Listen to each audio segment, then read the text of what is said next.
Hello everyone. अभी मैं comment section को रीड कर रही थी तो मेरे को रिजर्वेशन वर्ड बहुत बार बार दिख रहा था। तो मैं रिजर्वेशन पे एक पॉइंट बोलना चाहती हूँ कि जितने लोग बार बार रिजर्वेशन लिख रहे थे, रिजर्वेशन जो है वो सिर्फ और सिर्फ गवर्नमेंट सेक्टर में एग्जिस्ट करता है, प्राइवेट सेक्टर में कोई रिजर्वेशन नहीं है। और अगर हम गवर्नमेंट सेक्टर की बात करें तो 3 से 5% कॉम्पिटेटिव एग्जाम या कॉम्पिटेटिव जितनी जॉब्स होती हैं वो 3 से 5% है। अगर प्राइवेट सेक्टर और इनफॉर्मल सेक्टर की बात करें तो 90 to 95% है। आप सोच सकते हैं 90 to 95% लाइक जो सेक्टर एग्जिस्ट कर रहा है हम उसको लाइक भूल ही जा रहे हैं, और हम 3 से 5% जो चीज़ एग्जिस्ट कर रही है उसके बारे में बात कर रहे हैं। प्राइवेट सेक्टर में रिजर्वेशन नहीं है, इवन दो वहाँ पे डिस्क्रिमिनेशन एग्जिस्ट करता है। और जिनको नहीं लगता कि डिस्क्रिमिनेशन वहाँ पे एग्जिस्ट कर रहा है वो प्लीज़ जाके केस स्टडी पढ़ें, ठीक है। प्लीज़ जाके रिसर्च वर्क कर लें या फील्ड में उतर जाएं, फील्ड वर्क करें और ग्राउंड लेवल पे रियलिटी को देखें, जो कि ऑल टुगेदर बहुत डिफरेंट है, ठीक है। तो प्राइवेट सेक्टर में डिस्क्रिमिनेशन है, इवन दो वहाँ पे रिजर्वेशन नहीं है। वहीं मैं गवर्नमेंट सेक्टर की बात करूँ, ठीक है, या गवर्नमेंट एडेड की बात करूँ तो 3 से 5% है। और आप भी जानते हैं कि कॉम्पिटेटिव एग्जाम में सीट्स कितनी ही रहती है। तो वहाँ पे जो फाइट हो रहा है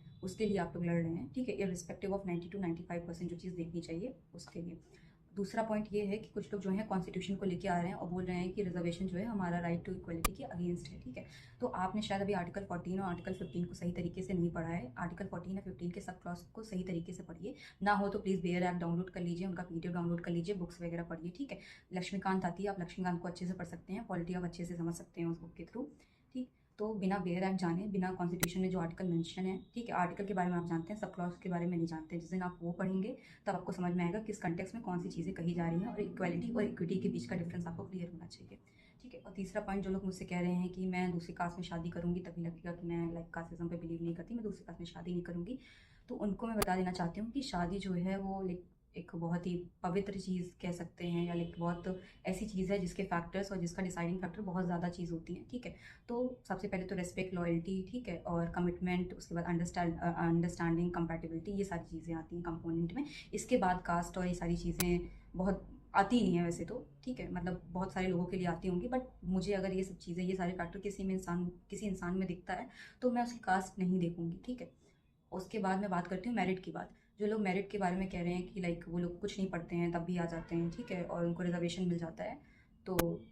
मैं उनको एक बात बता देना चाहती हूँ कि अगर कोई बच्चा है, ठीक है, वो किसी भी कॉम्पिटेटिव एग्जाम में, चाहे वो यूपीएससी हो, ठीक है, चाहे वो जेई हो, चाहे वो आईआईटी हो, चाहे वो आईएम हो, ठीक है, ये सारे एग्जाम या बैंकिंग के एग्जाम हो गए और बहुत जितने भी एग्जाम कॉम्पिटेटिव एग्जाम एग्जिस्ट करते हैं, अगर कोई ऐसा बच्चा है जो 700 रैंक ला रहा है और कोई ऐसा बच्चा है जो सेकंड रैंक पे आ रहा है, तो जो 700 रैंक लाने वाला बच्चा है, मान लेते हैं कि वो प्रिविलेज बैकग्राउंड से नहीं है, ठीक है, उसके पास डिजिटल लिटरेसी उतनी नहीं है, उसके घर में रिसोर्सेज उतने नहीं है। अगर आपको नहीं पता कि ऐसे बच्चे एग्जिस्ट करते हैं, प्लीज़ उनकी स्टोरी सुनिए। मोटिवेशनल टॉक्स बहुत ज़्यादा यूट्यूब पे अवेलेबल है, जिन बच्चों के पास रिसोर्सेज नहीं थे, कैसे वो मैनेज किए हैं 700 रैंक में आने के लिए, ठीक है, 600 रैंक में आने के लिए। और बहुत ज़्यादा इन सब में से बैकवर्ड क्लासेस के पीपल बहुत ज़्यादा हैं, ठीक। फॉर इंस्टेंस कि अगर मैं अपना क्लास 12 टॉप कर रही हूँ, मैं अपना ग्रेजुएशन टॉप कर रही हूँ, ठीक है, तो मैं इसलिए टॉप कर पा रही हूँ, ऑब्वियसली मैंने पढ़ाई की, बट उसके पीछे के बहुत सारे फैक्टर्स हैं जो कोई नहीं देखता है, कि मैं बहुत प्रिविलेज बैकग्राउंड से बिलोंग कर रही हूँ, ठीक है, मेरी स्कूलिंग बहुत अच्छे स्कूल में हुई है, ठीक है, मैं इतनी ज़्यादा प्रिविलेज थी कि मैं कोचिंग इंस्टीट्यूट को अफोर्ड कर पा रही थी, ठीक है, मेरे पास लाइक टीचर्स थे अच्छे अच्छे, मेरे पास रिसोर्सेज थे, किसी मटेरियल की कमी नहीं थी।